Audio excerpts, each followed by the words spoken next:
నాదెళ్ల మనోహర్ గారికి పవన్ కళ్యాణ్ గారిని తీసుకెళ్ళిన తర్వాత కమిషన్ రేటు పెరిగిందంట. అమ్మో పవన్ కళ్యాణ్ గారు వచ్చారు, కుదరదు, కమిషన్ పోయినసారి 8 ఇచ్చారు, ఇప్పుడు ఇవ్వడానికి నీకు ఎక్కువమంటున్నా అంట. ఈ వసూలు చేసుకునే కార్యక్రమం ఏంది స్వామి, నాకు అర్థం కాల.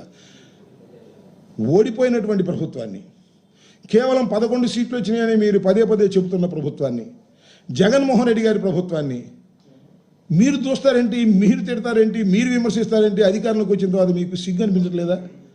తప్పు కదా ఇది.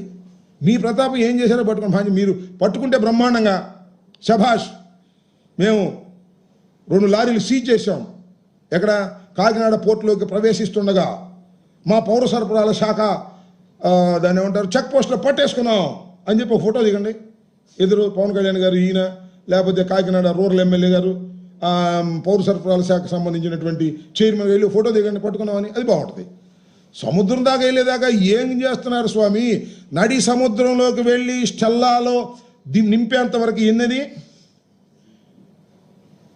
640 మెట్రిక్ టన్నులు పీడిఎస్ రైసుని నడి సముద్రంలో నింపేంత వరకు పౌర సరఫరాల శాఖ పోలీసులు గుడ్డి గుర్రాలకు పళ్ళు దోముతున్నారా అనేది నా ప్రశ్న.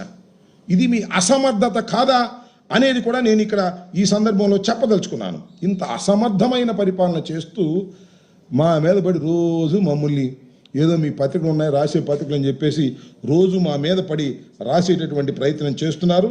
ఇది సరైనటువంటి విధానం కాదు. మేము ప్రజలకు జవాబుదారీతనంగా ప్రతి పేదవాడికి బియ్యం తినేందుకు కావాలని ప్రయత్నం చేసినటువంటి ప్రభుత్వం, ఆ ప్రభుత్వం మీద పడి రోజు మాట్లాడటం కంటే మీరు చేయవలసింది ఏమైనా ఉంటే అది చేసి ప్రజలకు ఉపయోగపడే విధంగా చేయాలని ఈ సందర్భంగా చెబుతున్నాను.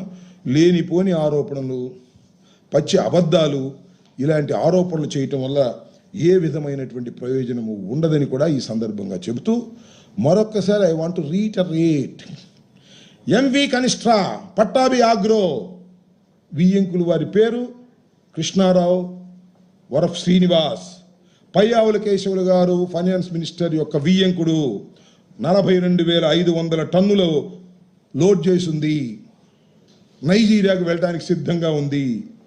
నేను ఇన్ఫర్మేషన్ ప్రభుత్వానికి ఇస్తున్నాను ఒక అపోజిషన్కు సంబంధించిన వ్యక్తిగా. పట్టుకుంటారా, పారిపోతారా, లేక బుకాయిస్తారా, గొప్పవాళ్ళు అనిపిస్తారా, లేకపోతే నేను చెప్పాను కదా అని చెప్పి ఆయన దగ్గరికి వెళ్ళి క్యాష్ కొట్టేస్తారా? ఆలోచించుకోమని ఈ సందర్భంగా మీ ద్వారా వారికి